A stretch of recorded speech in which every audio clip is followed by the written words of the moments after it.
Puji nama Tuhan. Harusnya saudara, saya nggak pakaian agak rapi saudara. Karena tadi depan saya di Serpong saudara, lalu kembali sampai rumah saya di Kayu Putih, ternyata hujan saudara. Hujan, lalu berubahlah saya dari yang santai pakai jeans, pakai baju tangannya saudara. Akhirnya saya rubah lagi hari ini. Karena saya percaya bahwa setiap perubahan itu Tuhan mendatangkan kebaikan. Amin. Saya mandi dulu karena tensi saya kemarin hari Jumat agak tinggi. 180 per 120 saudara. Jadi kalau saya nggak jaga badan saya lagi, mungkin ketiga kali kena stroke saudara. Jadi saya percaya apa yang Tuhan ingin katakan hari ini harus disampaikan. Amin. Sampai yang percaya hari ini kita disertai Tuhan angkat tangan ini. Yuk, kita buka dalam Kejadian pasal 39 saudara. Kejadian 39 1-5 sangat kuat. Tuhan menggerakkan saya untuk berbicara mengenai ini saudara. Ya. Sangat kuat sekali saudara. Hari Jumat saya persiapan khotbah untuk hari ini. Sangat kuat sekali Tuhan mengingatkan saya tentang Kejadian 39. Ayat 1-5 yang dapat kata amin. Oke, ayat 1 saya, Bapak Ibu kedua ini sama-sama. Demikian firman Tuhan. Yusuf di rumah Potifar. Ayat 1. Adapun Yusuf telah dibawa ke Mesir, dan Potifar, seorang Mesir pegawai istana Firaun, kepala pengawal raja, membeli dia dari tangan orang Ismail yang telah membawa dia ke situ. Bapak Ibu. Tetapi Tuhan menyertai Yusuf sehingga ia menjadi seorang yang selalu berhasil dalam pekerjaannya. Maka segala yang di rumah Tuhan. Ayat 3 kata setelah dilihat oleh tuannya bahwa Yusuf disertai Tuhan dan bahwa Tuhan membuat berhasil segala sesuatu yang dikerjakannya. Bapak Ibu. Maka Yusuf mendapat kasih tuannya dan ia boleh melayani dia. Kepada Yusuf diberikannya kuasa atas rumahnya dan segala miliknya diserahkannya kepada penguasa. Sama-sama. Sejak ia memberikan kuasa dalam rumahnya dan segala miliknya kepada Yusuf, Tuhan memberkati rumah orang Mesir itu karena Yusuf. Sehingga berkat Tuhan ada atas segala miliknya, baik yang di rumah maupun yang di. Oke, kita kata ayat 1 saudara. Ayat 1 dibuka dengan kalimat adapun Yusuf telah dibawa ke Mesir. Ngapain? Jual. Jadi budak. Budak. Tahukah saudara Pak hari ini bahwa Yusuf itu adalah keturunan Abraham? Bagi konsep orang Yahudi, konsep Yusuf, konsep keturunan Abraham, tidak ada seorang pun dari keturunan Abraham yang menjadi budak. Buka Yohanes 8 ayat 33. Yuk. Injil Yohanes pasal 8 ayat 33. Agar Bapak Ibu mengerti bahwa konsep kita berbeda dengan konsep tuh. Yuk, sama-sama yang keras. 1, 2, 3. Kami adalah keturunan Abraham dan tidak pernah menjadi hamba siapapun. Bagaimana kita mendapat berkat? Lalu Yusuf keturunan siapa? Abraham. Artinya dari mulai Abraham kepada keturunannya mereka punya konsep bahwa nggak mungkin saya seorang yang generasi majikan bisa menjadi budak hamba siapapun. Setuju ya? Setuju. Bayangkan seorang Yusuf yang merasa bahwa dirinya orang berharga.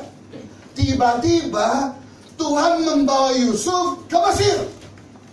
Ngapain tadi? Jadi budak. Sampai sini Bapak Ibu paham? Ya? Yusuf konsepnya gak mungkin gue jadi budak. Gak mungkin saya susah. Gak mungkin saya miskin. Gak mungkin saya menderita. Paham maksud saya? Ya. Tiba-tiba Tuhan membawa Yusuf kepada dimensi yang lain, saudara.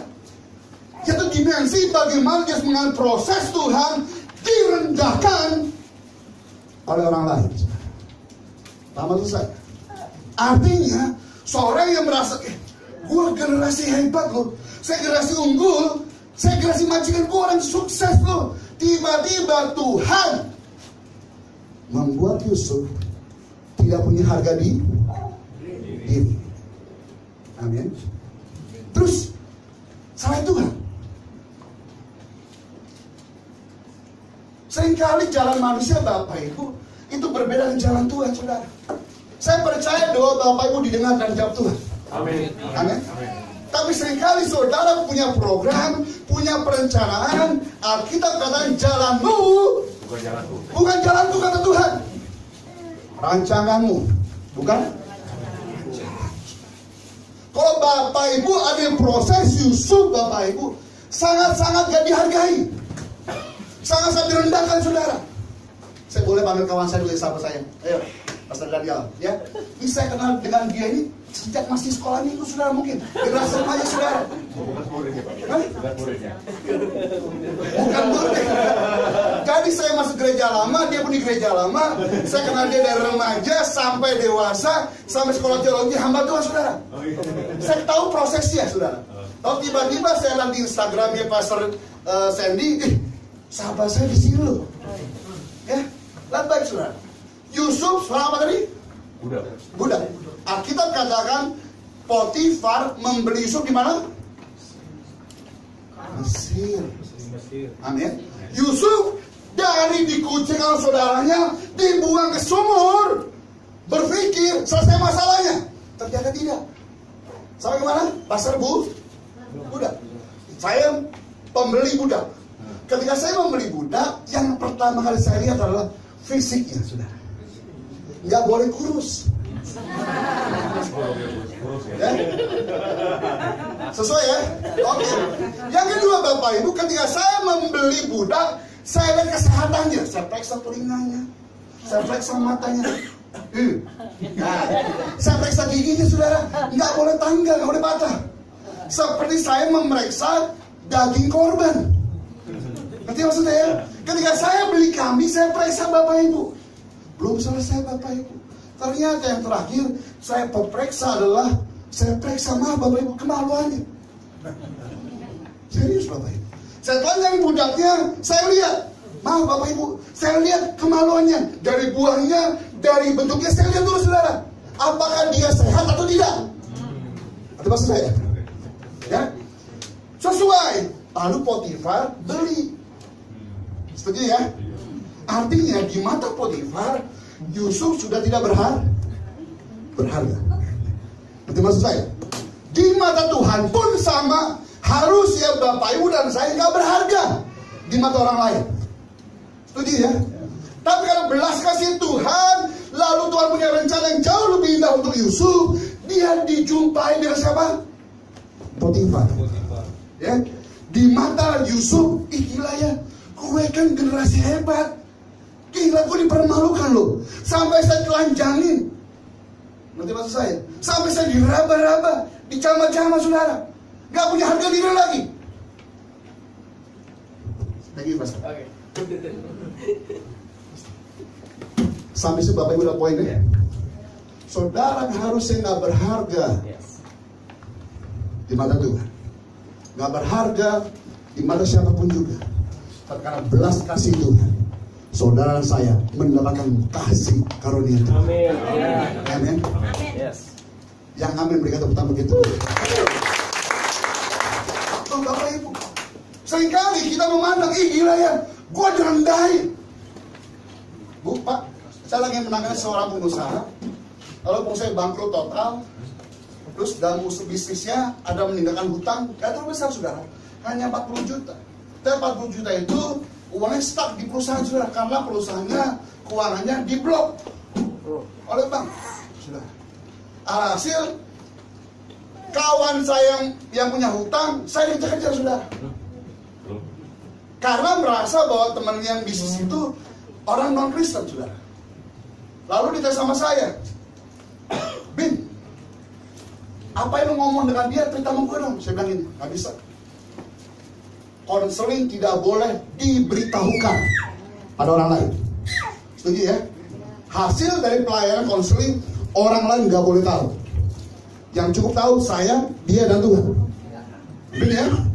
Dia nggak boleh bohong. Bocor. Sampai diteror sudah. Sampai alhasil tadi saya teror Kalau enggak saya kooperatif, dia lapor polisi. Saya bilang gini, silakan lapor polisi. Saya nggak takut. Kenapa Bapak Ibu? Karena saya dengan prinsip orang yang susah, orang yang butuh pertolongan harus ditolong. Itu maksud saya. Kan dengan ditolong Bapak Ibu, yang dimulai bukan saya. Saya tanya sama teman saya, kamu berapa? 40 juta. Aduh, 40 juta bawel ini tampun. Kamu kenapa, Pin? Bro, gue setiap hari kasih uang 1 juta. Karena dia lagi susah. Selama 2 bulan, 60 juta gue gak bawel.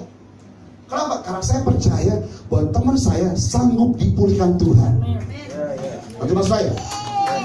Orang lain gak tahu, saudara. Tapi orang yang di dalam Kristus, dia tahu bahwa dia ditolong Tuhan, pasti dia menolong orang lain.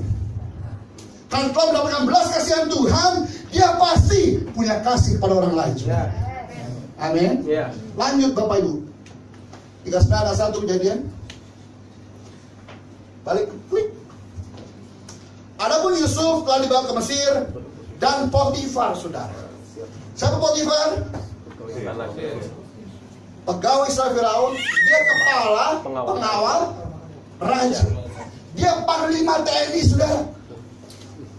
Loh, Pak, Bu, tadi saya bilang di awal Bapak Ibu, pakai logikanya manusia nggak mungkin Yusuf bisa ditolong, saudara. Dia merasa hanya dalam sumur, ke kiri mentok, kanan mentok, maju mentok, mundur mentok. Cuma satu yang bisa dia keluar. Kalau naik ke atas, sampai ke atas dia keluar luar sumur, dia pikir sudah selesai. Enggak, Tuhan bawa ke Mesir, dijual pasar budak. Sampailah, dan baik. Ternyata Tuhan mempertemukan Yusuf dengan orang yang tepat, dengan cara yang tepat, dan waktu yang tepat. Bagi Yusuf, gila, gue jadi budak. Tapi bagi Tuhan, dengar baik, saudara dan saya sedang naik level lebih tinggi lagi. Amin. Yusuf merasa bahwa dia di bawah titik rendah, saudara. Tapi cara pandang Tuhan, hei Yusuf, lu diam aja. Gua sedang bawa lu lebih tinggi lagi, naik levelnya, saudara. Dijumpai dengan kepala pengawal raja, saudara. Ayat 2. Dan baik, saudara.